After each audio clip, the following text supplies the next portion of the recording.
Sir बोलायचं म्हणलं तर मी आज लोणाकर बंधू आज उतरलेत, सर्व पक्षीय लोक आहेत, व्यापारी वर्ग आहेत, त्यांचं सर्वांचं मी आज स्वागत करतो की आज खरंच जर पाहायला गेलं तर स्पीड मीटर संदर्भात जे आंदोलन पुकारलं गेले हे खूप गरजेचं आहे. त्याचं उदाहरण द्यायचं म्हणलं तर तुम्ही आज पाहिलं ना, पहिला जो मीटर होता आपला साधा मीटर होता, त्याचं बिल जर तुम्ही पाहिलं तर जे काय बिल यायचं 1000 युनिटचं बिल 100 युनिटचं बिल यायचं 4 रुपये युनिटनी पकडलं जायचं.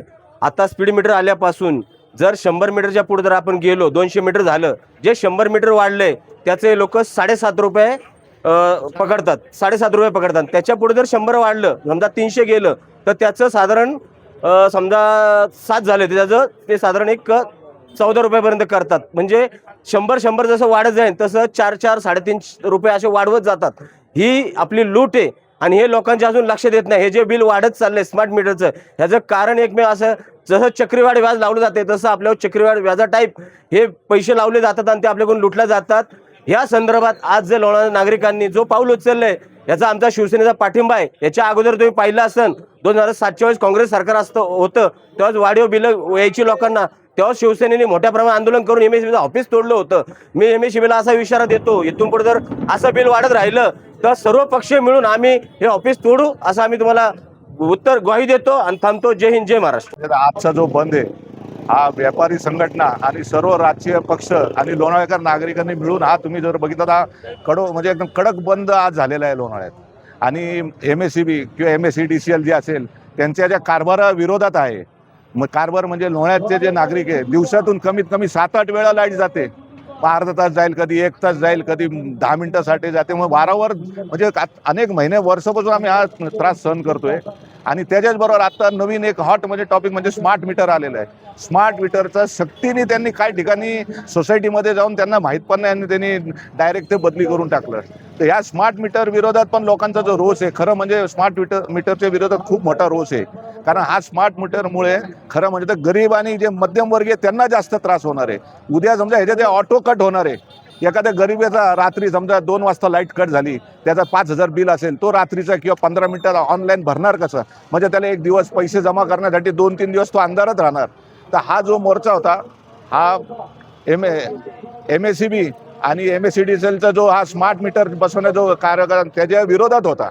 आणि ह्या ठिकाणी मी सरकारचा म्हणजे जे जबरदस्तीने लादलेला जो अदानी कंपनीला कॉन्ट्रॅक्ट दिलाय ते मी डिटेलमध्ये भाषणात सांगितलं आहे. लोणावळ्यात जवळजवळ 50 कोटी रुपये खर्च होणार आहे स्मार्ट मीटर बसवण्यासाठी, 42,000 मीटर.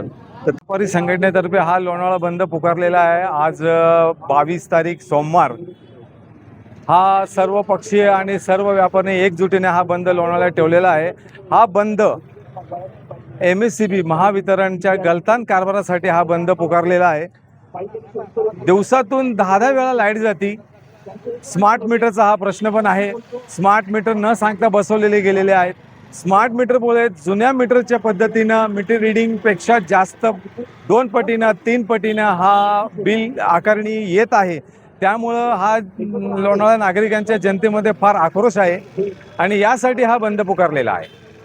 माझं नाव तरुण खंडेलवाल. एक हप्त्याभरापूर्वी MSEBच्या विरोधात या ठिकाणी सर्व पक्षांनी मिळून आंदोलन केलं होतं. त्यात महाराष्ट्र नवनिर्माण सेना लोणावळा शहराच्या काही पदाधिकाऱ्यांनी त्यामध्ये आक्रमक भूमिका घेऊन त्या ठिकाणी त्या MSEBच्या अधिकाऱ्याला बाहेर काढून त्या ठिकाणी त्या MSEBच्या कार्याला टाळं ठोकलं होतं. टाळं ठोकण्याचं कारण की जो नागरिकांसाठी प्रश्न केला जातो त्याला तो प्रत्युत्तर देत होता. माझा वरिष्ठांना विचारावं लागेल, वरिष्ठांना विचारावं, ह्या पद्धतीची उत्तरं भेटत होती. त्यामुळे हे सगळं आंदोलन करण्याचा प्रश्न आला. आज व्यापारी संघटनेच्या पुढाकाराने या ठिकाणी पुन्हा लोणावळा बंद आंदोलन करण्यात आलेलं आहे. महावितरणच्या विरोधामध्ये महत्वाचा विषय महावितरणचा हा आहे की स्मार्ट मीटर. आता स्मार्ट मीटरसाठी राजगुरुनगरचे जे केशव काळूबाळू साहेब या ठिकाणी आले, त्यांना सुद्धा अधिकार नाहीये त्याचं उत्तर द्यायचा. मग आम्हाला उत्तर, सामान्य नागरिकांना उत्तर कोण देणार? त्यांचं म्हणणे केंद्र शासनाने ते मीटर पाठवलेत. अहो, केंद्र शासनाने जर मीटर पाठवलेत तर केंद्र शासनामध्ये आणि राज्य शासनामध्ये कुठं दुमत नाहीये का? सत्ता तुमची एकच आहे ना. केंद्र शासनात भारतीय जनता पार्टी सत्ता आहे आणि राज्य सरकारमध्ये पण भारतीय जनता पार्टी सत्तेमध्ये आहे.